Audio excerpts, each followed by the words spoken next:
गुरु नानक जयंती के अवसर पर सभी प्यारे बच्चों और सभी अभिभावकों को मेरी ओर से बहुत बहुत बधाई। जैसा कि आप सभी जानते हैं, गुरु नानक जी के बहुत सारे काम किए गुरु नानक जी ने। आज मैं एक छोटी सी कथा गुरु नानक जी की सुनाने जा रही हूँ। गुरु नानक जी का जन्म 1469 में तलवंडी में हुआ था, जो कि पाकिस्तान में है। बचपन से ही उनकी आत्मा बहुत ही जागरूक थी। वे सच्चाई के मार्ग पर चलने वाले इंसान थे। वे सच्चाई, प्रेम और एक ओमकार की बातें किया करते थे। एक प्रसिद्ध कथा है जब गुरु नानक जी बहुत छोटे थे तो वे अपने पिता से एक दिन ज़मीन के बीज बोने के लिए गए। उनके पिता ने उनको कहा कि जाओ ज़मीन में कुछ बीज बोकर आओ। तब उन्होंने ज़मीन में बीज बोने की बजाय वही बीज गरीबों, ज़रूरतमंदों में बांट दिए। उनके पिता ने इस बात पे बहुत नाराज़गी जताई कि गुरु नानक जी, आपने ऐसा क्यों किया। नानक ने तो गुरु नानक जी ने कहा कि यही बीज जो भविष्य में फलेंगे, फूलेंगे और सबको लाभ पहुंचाएंगे। गुरु नानक देव जी अपने जीवन में कई तीर्थ स्थलों की यात्रा की और लोगों को सच्चाई, प्रेम और सेवा का मार्ग बताया। उन्होंने जाति पाति के भेदभाव को दूर करने और एकता की भावना को बढ़ावा देने के लिए लोगों को प्रेरित किया। उनकी शिक्षाओं का एक सार था, एक ओमकार, यानी कि एक परमात्मा की उपासना। सेवा और प्रेम, दूसरों की सेवा और प्रेम से ही सच्ची भक्ति है। सत्य और ईमानदारी, जीवन में सच्चाई और ईमानदारी का पालन करना, यही गुरु नानक देव की शिक्षाएं थीं।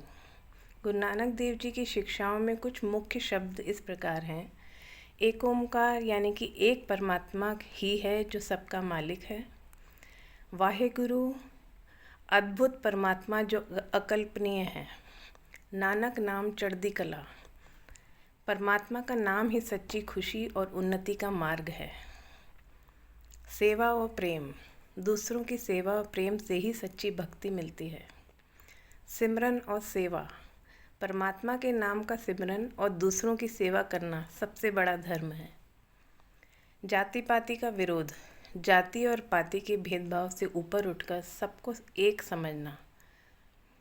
मेहनत और ईमानदारी से कमाई करना और दूसरों के अधिकारों का सम्मान करना। गुरु नानक देव जी ने समाज में व्यवस्थित बहुत सारी कुरीतियों और भेदभावों के खिलाफ भी आवाज़ उठाई। उन्होंने एक ही बात बोली, मानवता, एक ओमकार और सच्चाई। यही शिक्षाएं आज भी प्रेरित हैं। आज भी आप देख सकते हैं गुरुद्वारे में आज भी सभी सेवाएं करी जाती हैं। कोई जाति पाति का बिल्कुल इन चीज़ों का देखा नहीं जाता, कोई भेदभाव का नहीं सोचा जाता है और सबको एक समान मानकर आज भी गुरु का लंगर सभी के लिए है, चाहे वो किसी भी जाति का है। कोई भेदभाव वाली भावना नहीं है।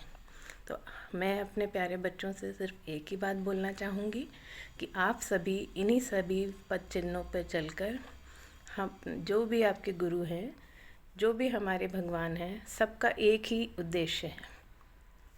साईं का भी एक ही उद्देश्य है, सबका मालिक एक। यहाँ पर भी एक ही बात है, एक ओमकार। सभी जाति धर्म भगवान के रूप अनेक हैं, लेकिन है वो एक ही। तो एक ओमकार, एक की उपासना। सबको गुरु नानक जयंती की बहुत बहुत बधाई।